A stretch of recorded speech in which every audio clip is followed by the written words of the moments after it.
당신의 옆집 이웃은 당신이 전혀 모르는 반려견의 비밀을 알고 있습니다. 그들은 정확히 몇 시에 층간소음이 시작되는지 알고 있습니다. 그 소리가 얼마나 오래 지속되는지, 그리고 일주일 중 어떤 날이 유독 더 심한지도 알고 있습니다. 당신이 외출하고 없을 때 얇은 벽 너머로 들려오는 그 불안한 소리들을 당신은 결코 들을 수 없습니다.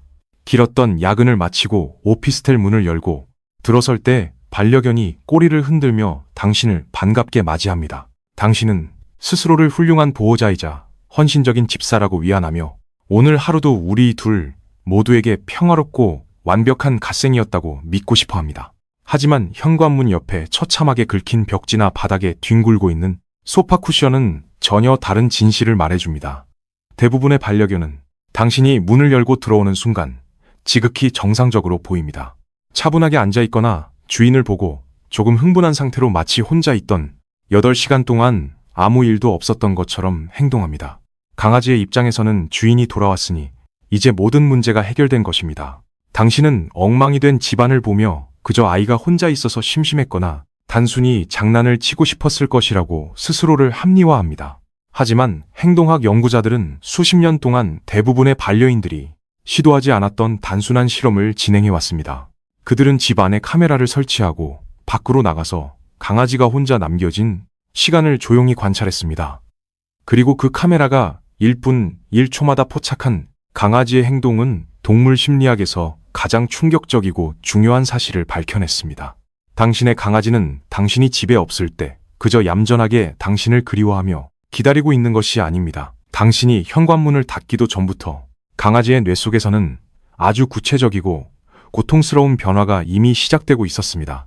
2010년 이탈리아 밀라노 대학의 연구진은 23마리의 반려견이 있는 가정에 카메라를 설치하고 보호자들을 외출하게 했습니다.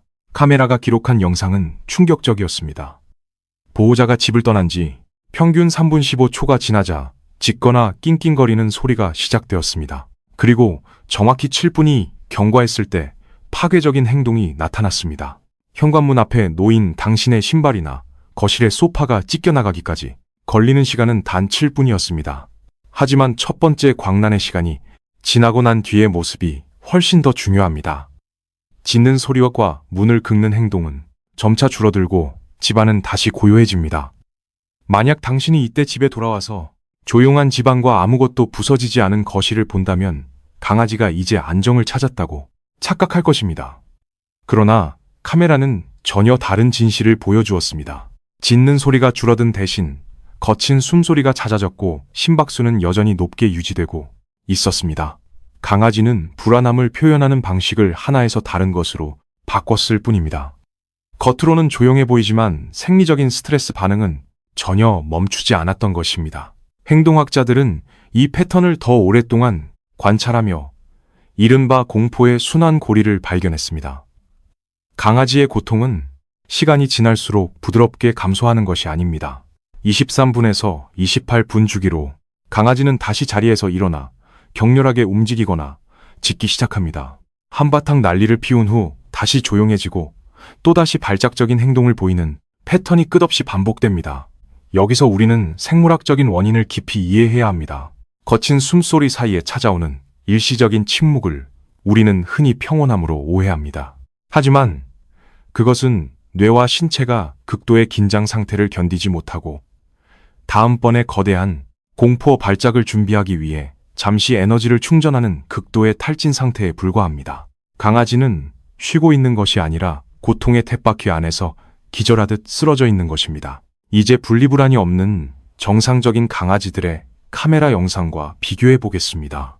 스웨덴 농업과학대학의 연구진은 이 그룹의 강아지들을 혼자 두며 행동을 관찰했습니다. 이 강아지들은 혼자 있는 시간의 97%를 완벽하게 수동적인 휴식 상태로 보냈습니다. 이 수동적인 휴식이란 바닥에 편안하게 몸을 뉘고 깊은 수면에 빠지거나 아주 가끔 일어나서 물그릇을 확인하고 다시 눕는 평화로운 일상을 의미합니다. 이들은 보호자가 곁에 없어도 뇌의 경고 시스템이 작동하지 않습니다. 그들은 불안에 떨며 집안을 배회하거나 지루함을 견디지 못해 물건을 부수지 않습니다.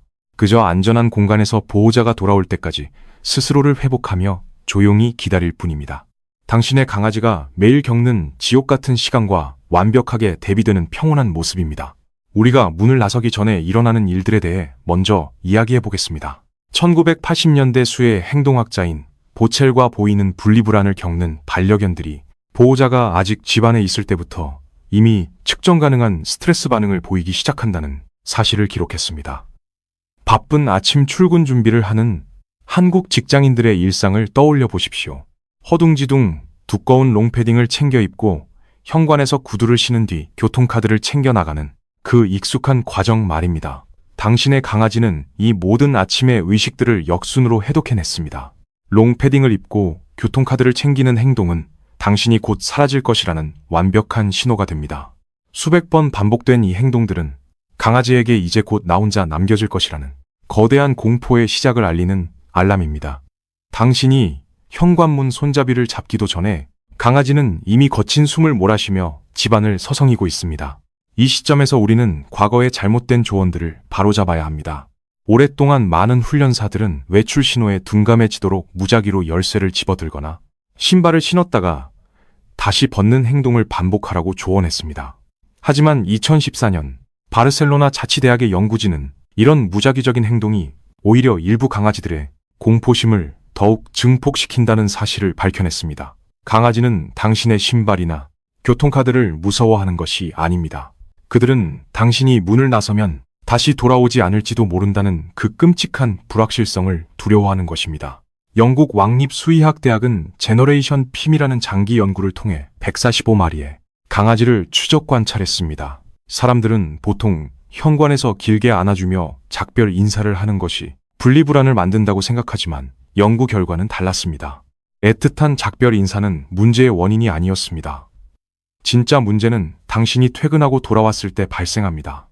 엉망이 된 집안을 보고 분노하며 소리를 지르거나 강아지를 혼내는 보호자의 행동이 분리불안 발생 위험을 6배나 높였습니다. 강아지는 당신의 분노를 4시간 전에 물어뜯은 소파 쿠션과 연결짓지 못합니다. 강아지에게 당신의 귀가는 곧 두려운 처벌의 시간으로 각인되고 이 공포는 결국 당신이 집을 떠날 때의 불안감과 하나로 연결됩니다. 그리고 가장 흔하게 저지르는 최악의 실수 중 하나는 외로움을 달래주기 위해 두 번째 강아지를 입양하는 것입니다. 2021년에 발표된 77마리의 반려견을 대상으로 한 연구는 이 해결책이 완전히 틀렸음을 증명합니다. 다견 가정의 강아지들이 혼자 있는 강아지들보다 오히려 더 많이 짖고 불안해했습니다. 강아지의 분리불안은 동족 친구가 없어서 생기는 단순한 외로움이 아닙니다. 그것은 세상에서 가장 사랑하는 특정 인물인 바로 당신이 사라졌기 때문에 발생하는 극도의 패닉 상태입니다. 두 번째 강아지를 데려오는 것은 불안의 근본적인 원인을 해결하지 못합니다. 오히려 불안에 떠는 두 마리의 강아지가 서로의 소리에 자극을 받아온 집안을 거대한 비명소리로 가득 채우는 끔찍한 합창단을 만들어낼 뿐입니다. 층간소음으로 고통받는 이웃의 인내심만 더 빨리 바닥나게 할 뿐입니다. 1960년대 펜실베이니아 대학의 마틴 셀리그만은 심리학의 기초가 될 일련의 실험을 진행했습니다. 개들에게 피할 수 없는 충격을 가했고 나중에 탈출이 가능해졌을 때도 대부분의 개들은 시도조차 하지 않았습니다. 그들은 바닥에 엎드려 자신에게 일어나는 일을 그저 받아들였습니다. 그는 이것을 학습된 무기력이라고 불렀습니다. 즉, 자신의 행동이 결과를 바꿀 수 없다는 것을 경험으로 배우면 행동을 멈춘다는 것입니다. 하지만 2016년 셀리그만은 이 이론을 대대적으로 수정하며 자신이 현상을 거꾸로 해석했다고 인정했습니다. 수동성은 동물이 학습하는 것이 아닙니다. 수동성은 뇌가 지속적이고 피할 수 없는 스트레스를 받을 때 나타나는 기본 상태입니다. 1시간 동안 혼자 남겨진 후 짖기를 멈춘 강아지는 상황을 받아들인 것이 아닙니다. 자신의 행동이 아무런 의미가 없다는 것을 깨닫고 깊은 절망에 빠진 채 생존을 위해 시스템의 전원을 꺼버린 것입니다. 우리는 흔히 얌전하게 엎드려 있는 강아지를 보며 안심합니다. 하지만 겉보기에는 괜찮아 보이는 이 조용한 강아지가 사실은 가장 위험한 상태일 수 있습니다. 2019년의 한 연구는 극도로 불안해하는 강아지들의 장기적인 코르티솔 수치를 털에서 측정했습니다. 놀랍게도 겉으로 조용한 강아지들의 호르몬 수치가 때로는 더 낮게 나타났습니다. 이것은 그들이 스트레스를 덜 받아서가 아닙니다. 그들의 스트레스 시스템이 너무 오랫동안 과부하 상태로 작동한 나머지 완전히 타버려서 고갈되었기 때문입니다.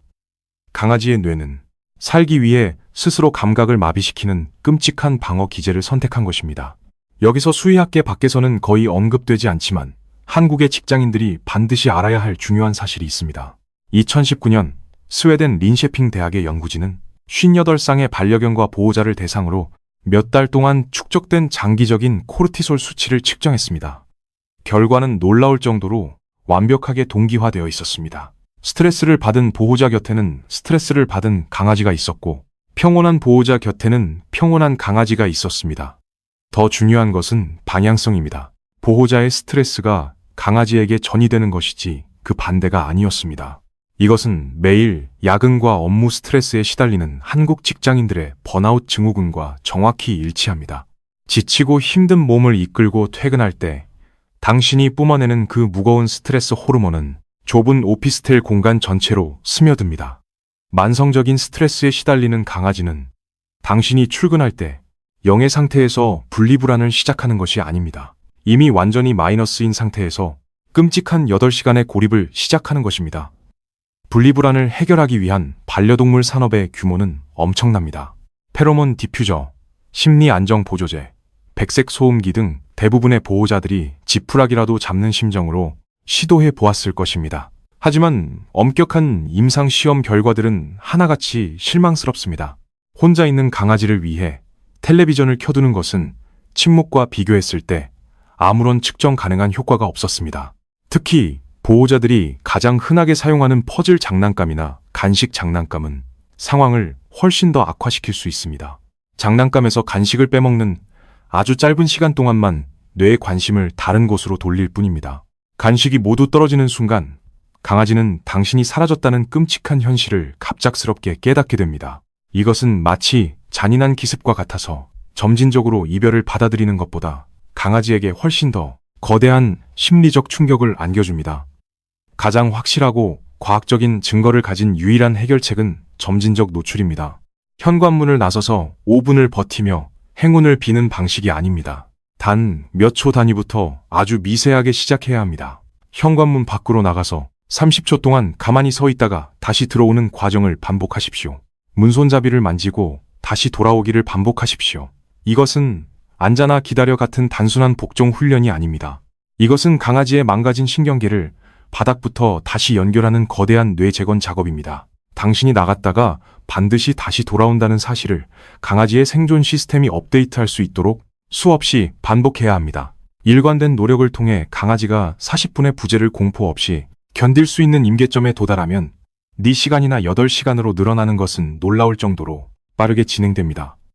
40분이라는 시간은 특별한 마법의 숫자가 아닙니다.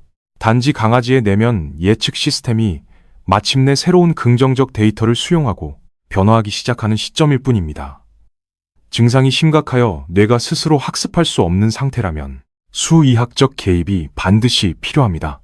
229마리의 강아지를 대상으로 한 대규모 임상시험에서 플루옥세틴과 같은 약물 치료를 행동교정과 병행했을 때 73%의 압도적인 개선 효과를 보였습니다. 약물만 투여했을 때보다 훨씬 높은 수치입니다. 항우울제 계열의 약물은 강아지를 무기력하고 졸리게 만드는 것이 아닙니다. 공포로 굳어버린 뇌를 부드럽게 만들어 새로운 긍정적인 믿음을 형성할 수 있는 상태로 열어주는 필수적인 역할을 합니다. 당신의 반려견은 결코 훈련을 잘못 받은 문제아가 아닙니다. 그들은 단지 닫힌 문이 언젠가 반드시 다시 열린다는 그 당연한 사실을 아직 자신의 신경계로 온전히 이해하지 못했을 뿐입니다. 만약 이 영상이 당신이 매일 아침 출근을 위해 집을 나서는 그 시간의 의미를 바꾸었다면 구독을 누르고 댓글로 당신만의 이야기를 공유해 주십시오. 당신의 반려견은 당신이 자동차 열쇠를 집어들기도 전에 이미 불안한 증상을 보인 적이 있는지 궁금합니다. 영상을 끝까지 시청하며 아이들을 위해 공부하시는 모든 훌륭한 보호자님과 집사님들께 진심으로 감사드립니다. 다음 영상에서는 고양이를 모시는 집사님들을 위한 심층 분석 콘텐츠로 다시 찾아오겠습니다.